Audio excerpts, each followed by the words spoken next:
Welcome to Kaiser Watch with John Kaiser. I'm your host, Jim Goddard. Welcome back to Kaiser Watch, John. Jim, pleasure to be back on the show.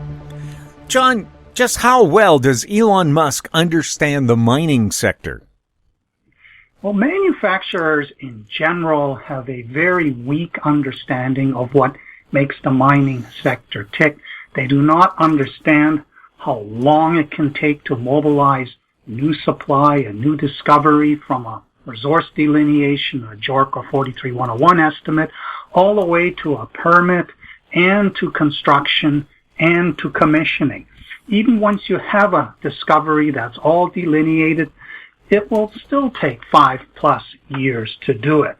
But Elon Musk, being in charge of Tesla and other leading edge technology that create new demand for metals that previously had mediocre usages that kept their growth modest, he does understand that there are some pretty big supply problems coming. And nickel and lithium, both of them battery inputs, are at the top of the list of this problem.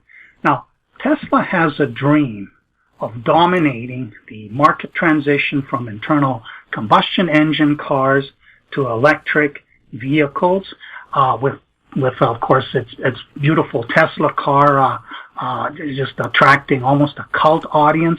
But at the moment, it is an elite audience that can afford to have a Tesla. The point that everybody's predicting somewhere between 2025 and 2030, when the electric vehicle adoption curve starts going exponential, that's really premised on the idea of an affordable electric car being available for mass adoption. And if this is not physically possible, then Tesla has a problem going beyond just being an elite car. So this idea of where is your future lithium and nickel going to come from, Elon Musk does understand that this is an existential question for Tesla's future, because if Tesla's just going to be a boutique company, it is way overpriced right now and it will crash big time. So does he understand the mining sector? Well, one of his problems, or at least Tesla's problem, is that it's branded itself as an ESG-friendly product for consumers. And the other is that it has to be able to sell this on a very large scale at an affordable price. Now let's look at the first problem. How do you can control how you make your car, verify that, yes, I do everything correctly, we have good working conditions, everything is clean, verifiably clean, but your raw materials, where do you get them from?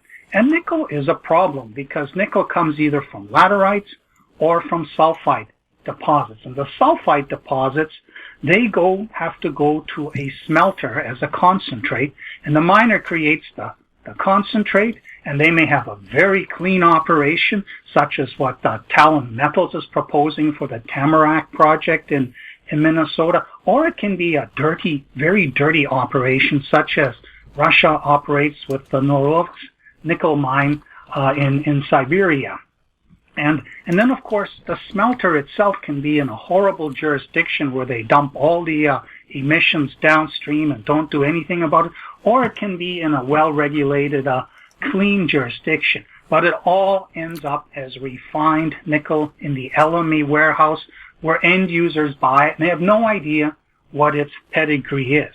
So Elon Musk understands that. So in January, he did this deal with Galway Metals, whereby he agreed to buy 75,000 tons of nickel in concentrate over a six-year period, assuming they get into production by 2026.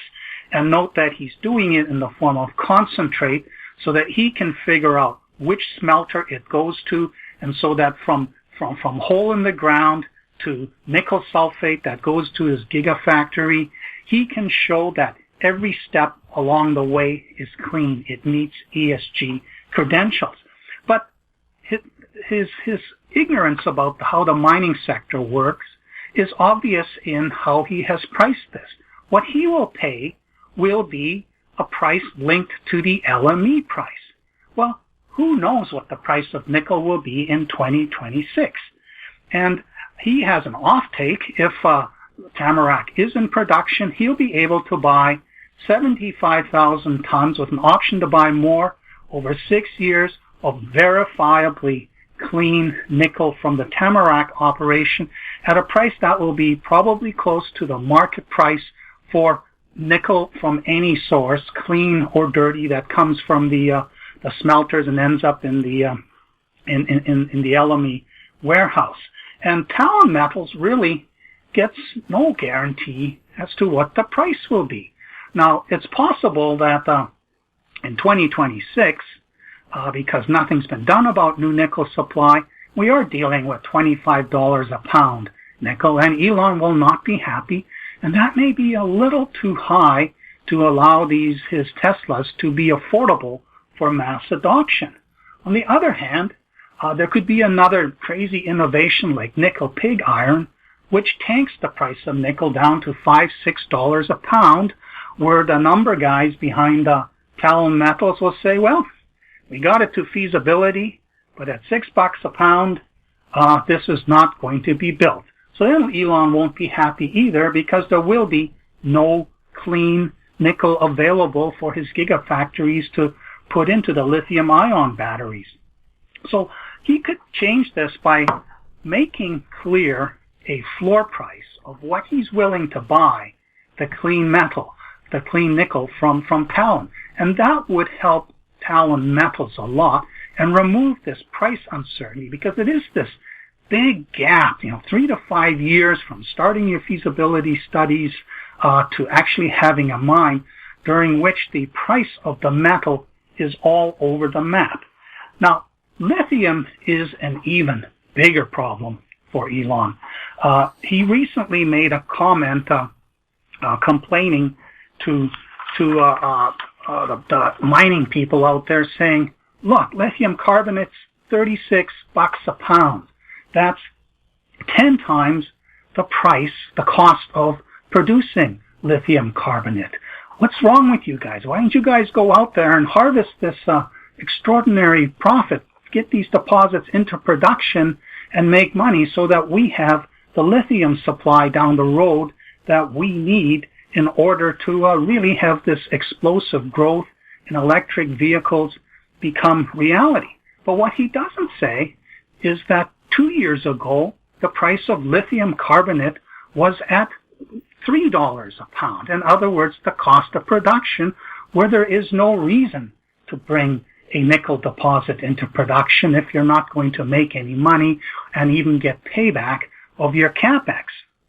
So the problem with the mining industry is, what is the real price for lithium carbonate that we should assume when we go out there to look for these deposits, develop them, put them into production? What price should we use? And this is where Elon could really do the market a huge favor and have his number crunchers go in there and tell us, based on how much lithium we expect the mass market Tesla to require, here is the maximum price we can pay for lithium carbonate that still allows us to sell these cars at a profit and at an affordable price to the consumer. And once we have that number, the market has this number, then the junior knows this is the benchmark that we have to hit in order to have something that can be put into production. Now, to put this all into context, how severe the problem is, Rio Tinto had a slide in one of its presentations last year where it showed the demand for lithium between now and 2050, assuming all these goals of net zero carbon are achieved. And the interesting part about this graph was it also showed what the current supply is until about 2025 of existing lithium supply from brines and spodumene, bedrock, hard rock sources, and also that's in the pipeline committed to be brought into production. And this was only 15% of what by 2035 is likely to be the demand if we do have this electric vehicle explosion, of which Tesla potentially is the dominant participant. And you take that amount of, or to put it into even further context, of what Rio Tinto, which has the Jadar mine in Serbia, which is now hung up in a corrupt politics and NIMBY politics, they said this supply gap is equivalent to 60 Jadar projects. And Jadar itself is expected to produce 58,000 tons of lithium carbonate when it goes into production in 5 or 6 years from now, assuming that the Serbs let Rio Tinto do so.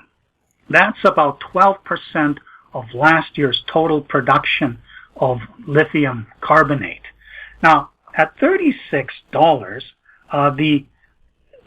what this amounts to, like 3.5 million new tons of lithium carbonate, that's worth $278 billion, more than the entire value of global aluminum production. That tells you that that's not a real number. At $3 a pound, where lithium carbonate was 2 years ago, that extra value is only $23 billion. So the investors and the mining companies are out there. That's a big gap between $3 and $36. At $3, we're not making any money, so we're not going to do anything. At $36, that's a BS number. It's not sustainable. If this is the long-term number, then the EV sector with the lithium battery as part of it, it simply just never happens. So the big mining companies, they're not particularly interested in closing this gap because they don't know what that number is that allows the electric car to be adopted by the mass markets. So I would say it might be somewhere between $10 and $20 a pound. And that would mean that by 2035, 2040, when lithium demand is expected to plateau, that would be a market worth $77 billion to $154 billion, which is a very, very substantial market compared to what it is right now, not at $36, but at last year's average $860 price or so. It was about a $10 billion market. And this is a seriously undersupplied market, which if it does not end up filling this supply gap, the electric vehicle explosion is a pipe dream. So there's an opportunity here for Elon Musk to do something very big. Come up with this number. Is it $10 a pound? That's good enough for you to make affordable electric vehicles. Is it $8? Is it $12? What is the number that we need? Now, the brine sector can't really expand production, substantially, and the claystone sediment type deposits such as Clayton Valley, well, there's an enormous amount there, and it could be an infinite supply of lithium, but the price is way up there in the stratosphere where the resulting car is probably not going to be affordable. So that source is not really a future source except in a few special circumstances. The primary future source of lithium is going to be pegmatites. And Australia is the champion right now in pegmatite sourced production. And Canada has extraordinary potential also. There's the difference between Australia and Canada is Australia's a relatively barren land where when these whitish bodies are exposed at surface, you fly over them, you see them, you check them out, you sample them, and you pretty much know where all the exposed pegmatites are. When you go into the Canadian Shield and on into even into Saskatchewan, the pegmatites, they may be exposed at surface, but they are covered by glacial till, swamp, bush, not necessarily visible.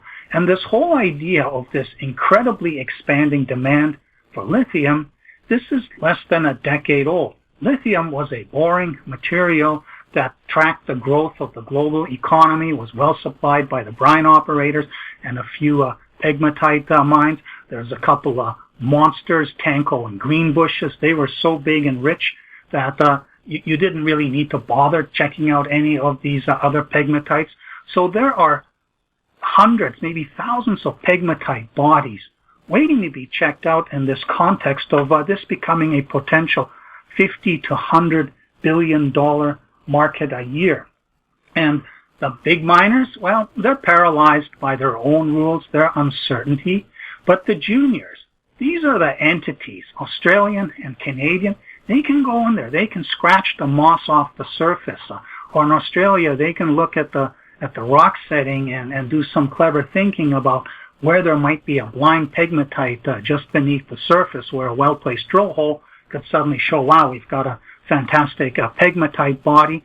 In both jurisdictions, the juniors are the engines for finding these small to medium-sized deposits, bringing many of them into production. Concentrates feed a central processing facilities that produce the lithium carbonate or lithium hydroxide battery grade that gets purchased by the gigafactories.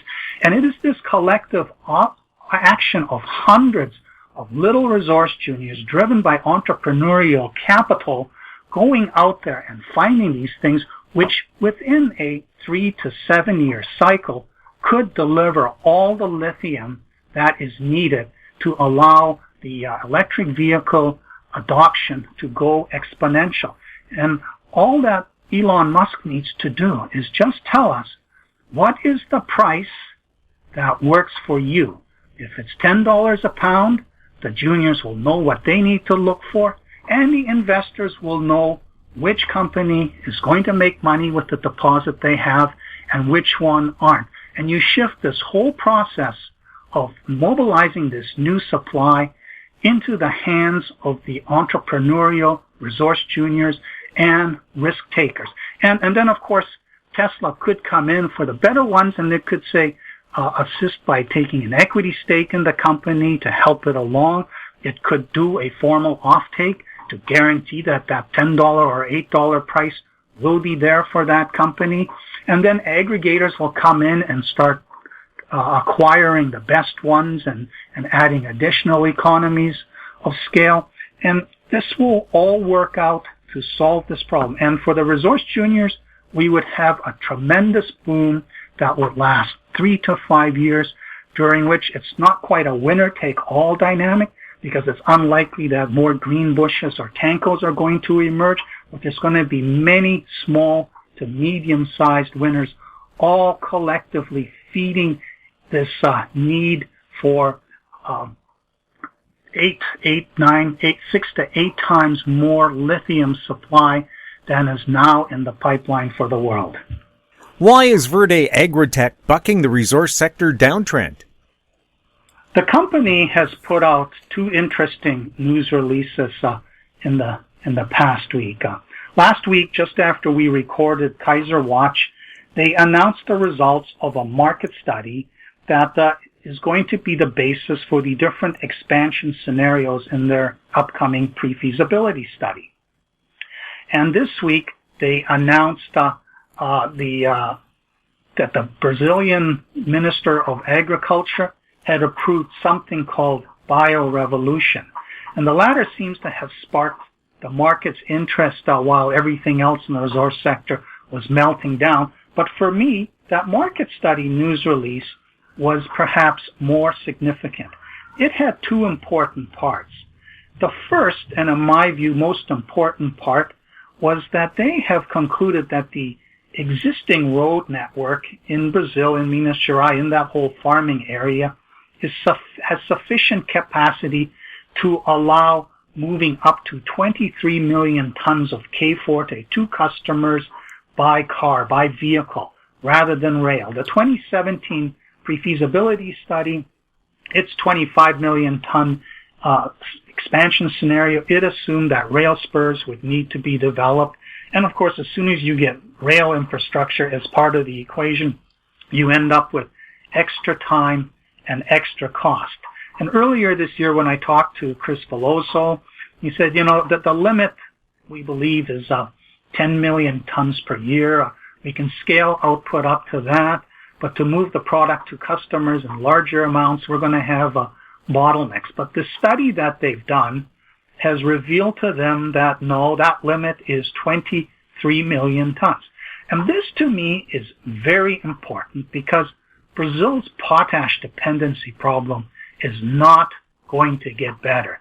It is going to probably get worse. It will be very bad in the second half of this year when Belarusian and Russian potash fails to show up in time.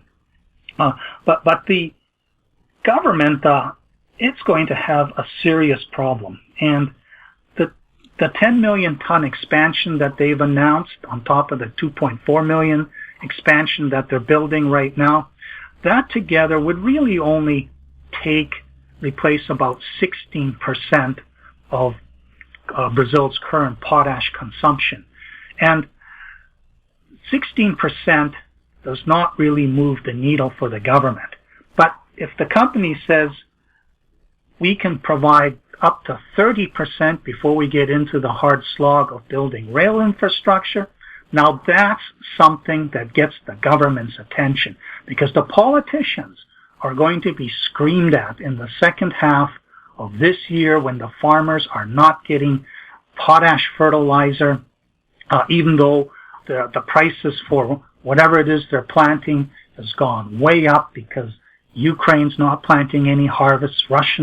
Russian crops are probably not going to get to market. So we're going to see very high prices, and the farmers are going to be willing to pay, but not extraordinary amounts. So there's this situation coming up where the government's looking at Verde Agritech and saying, wow, we can help you get up there. And if the farmers are reluctant to adopt this, we can provide incentives for doing that.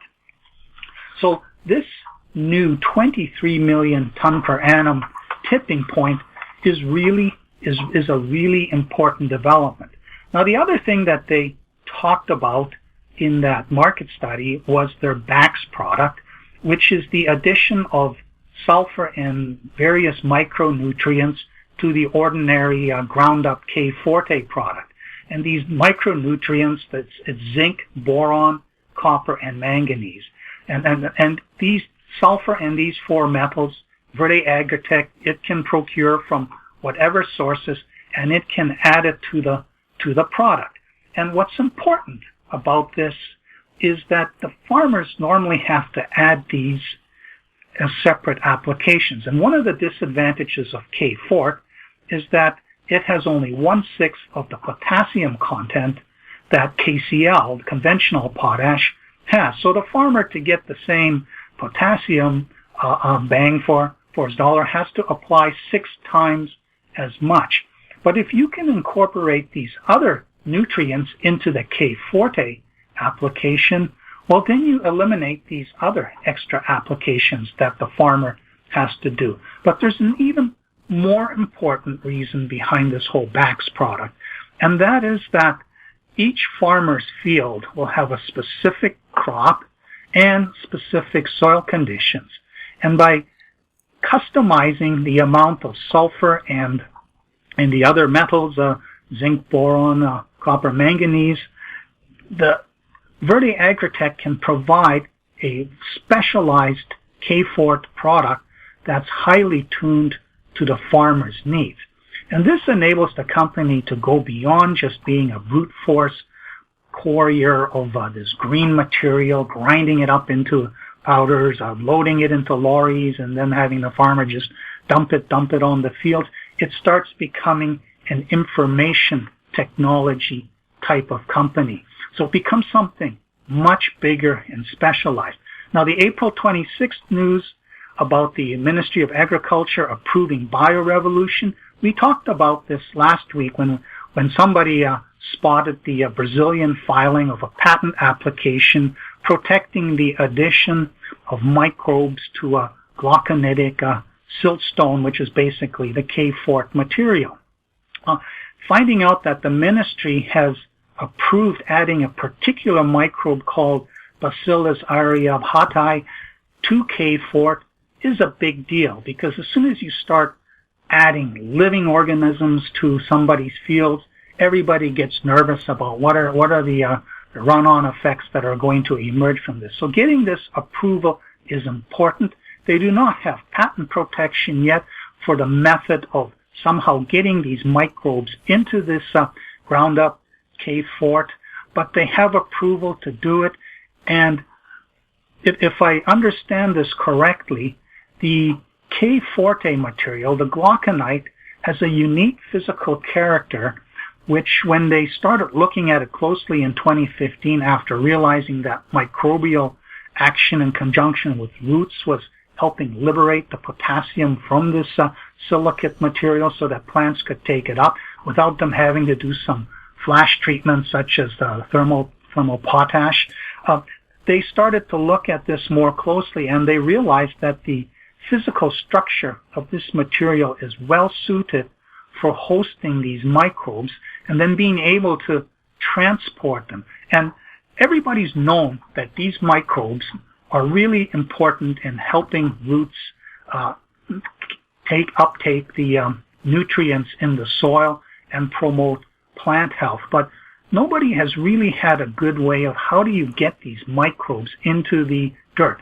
And this method, if you're applying K-Fort already, and even as a BAX product or a simple K-Fort to your fields for the potash, and then you can add the microbes, then you have a simple way of adding the microbes that doesn't really cost anything, and that of course becomes a premium priced product, just as BAX with the customized nutrients. You can start adding more than the extra cost for getting these elements and adding into it, and of course the cost of cultivating these microbes and adding to it, you will be able to charge a premium. So this BioRevolution development really enhances the value of the K-Fort product and further helps offset this fact that you have to apply 6 times as much K-Fort as KCl in order to get the same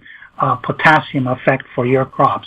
So I think the market's recognizing that all these things are coming together for K-Fort, and even though the market's thinking, recession coming, demand for materials is going to go down, so metal prices are being dumped, resource juniors are being dumped, Verde Agritech is a special situation, and I think it will continue to buck the trend, because what's also part of causing this negativity out there, which is the ongoing conflict in Ukraine, that doesn't seem to have any resolution on the horizon. What do you think of Galway's new Clarence stream gold resource? Well, Jim, I was pleasantly surprised. Last year I was hoping, can they get in the 1.5 million to 2 million ounce range? Earlier this year, I started getting nervous, saying, I hope they cross the million ounce threshold. And what was making me nervous was, they would drill and put out these press releases with all these little intervals, and, it was really hard to make sense of anything. The market really wanted to see a resource estimate. What was the southwest zone all about? How have you been able to enhance the north and south zones? How close can you get to 2 million ounces? Well, the resource estimate floored me over. For the 3 zones, it's a global resource and indicated and inferred for both open pit and underground, 28.4 million tons at an average grade of about 2.47 grams per ton. And 72% of that is open pittable. So that's a total contained about 2.3 million ounces. So they better than cleared expectations. And of course, they managed to put it out on a day gold was down $30, and the market has not really responded to the news at all. However, I have seen it as a very positive development. Now, obviously, the question is, so now that we can see that we have about 24 million tons of open pittable gold, at about a 2.1 gram per ton grade, well, what would that be potentially worth? And so I've done an outcome visualization to quantify the size of this prize. The company itself won't have a PEA until likely late 2023.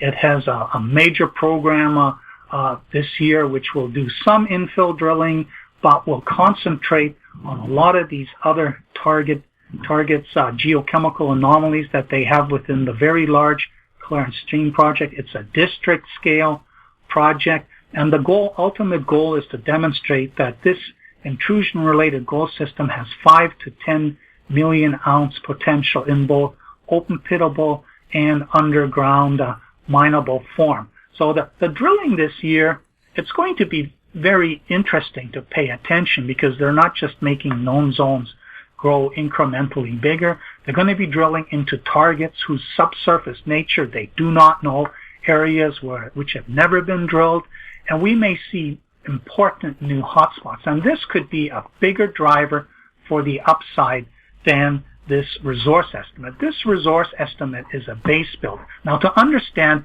what the base is now worth and why institutional capital is going to take a hard look at supporting this company, I've done an outcome visualization. I've looked at we're going to have a minimum 10-year mine life. And, what are the costs going to be? Well, 10-year mine life, 7,000 tons per day open pit operation. So far, the metallurgy seems relatively straightforward. I've assumed a 90% recovery for, grinding gravity, CIL recovery. And this is very similar to the Valentine project of Marathon Gold in Newfoundland. And this had a feasibility study done and is now being developed as a series of open pit mines, which is going to be very similar to what will eventually be done at Clarence Stream. So I looked at all those numbers and came up with a scenario that I ran as a life of mine operation.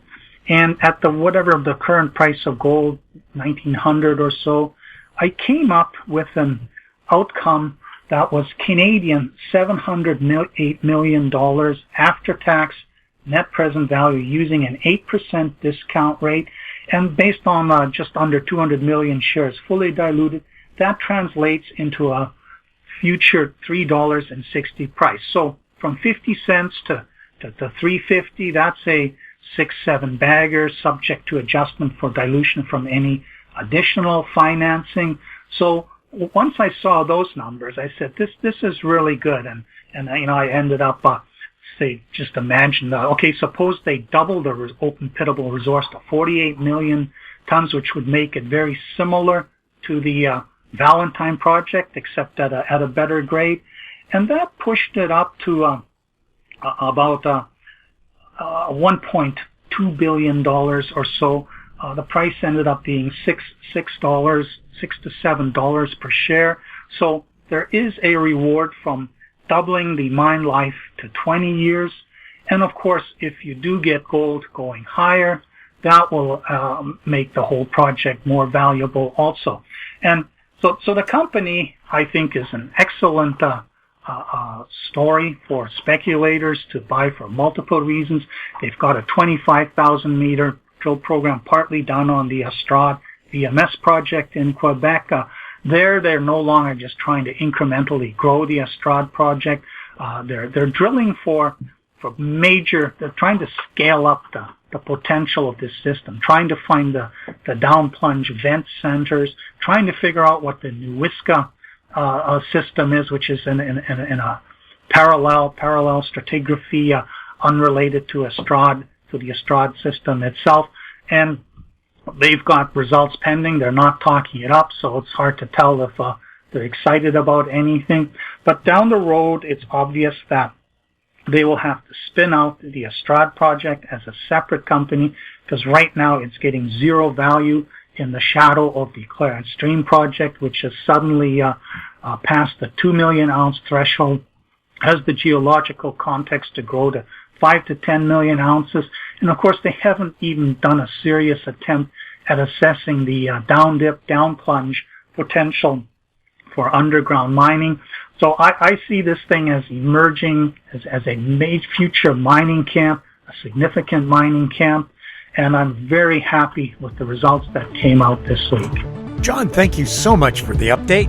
You're welcome, Jim. We've been speaking with John Kaiser. I'm Jim Goddard. Comments made on Kaiser Watch are an expression of opinion only and should not be construed in any manner whatsoever as a recommendation to buy or sell any financial instrument at any time. Archived online at kaiserresearch.com.